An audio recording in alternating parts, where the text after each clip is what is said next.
லக்னத்திற்கு 8ஆம் அதிபதி பாக்கியஸ்தானமான 9ஆம் இடத்தில் இருந்தால் 9ஆம் இடத்தின் காரகத்துவங்கள் பாதிப்படையும். தந்தை வழியில் பிரச்சனைகளும் கருத்து வேறுபாடுகளும் ஏற்படும். ஆன்மீக ஈடுபாடு மிக குறைவாக இருக்கும். சமய சடங்கு சம்பிரதாயங்களை அனுஷ்டிக்க முடியாது. சிலருக்கு தீயவர்களின் சேர்க்கை உண்டாகும். நாத்திகர்களை பின்பற்ற வைக்கும்.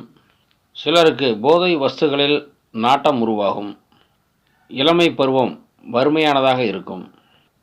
பாக்கிய நாசத்தையும் பிதிர்தோஷத்தையும் தரும். பிதிராஜித சொத்துக்களில் இழப்பை தரும். இவருடன் பாவகிரகம் சேர்ந்தால் தந்தையின் சொத்து கைக்கு வராது. பாவங்களை செய்ய தூண்டும். முன்னேறுவதில் ஆர்வம் இருக்காது. மனதில் சந்தோஷம் இருக்காது. சிலருக்கு உறவுகளிடம் பகையை ஏற்படுத்தும். வெகு சிலருக்கு அடுத்தவர்களை துன்பப்படுத்தி இன்பம் காணுவதில் நாட்டம் இருக்கும்.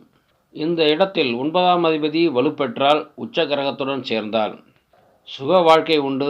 பூர்வீக சொத்தும் உண்டு. அனைத்தும் நன்மையே. இவை பொதுவான பலன்களே.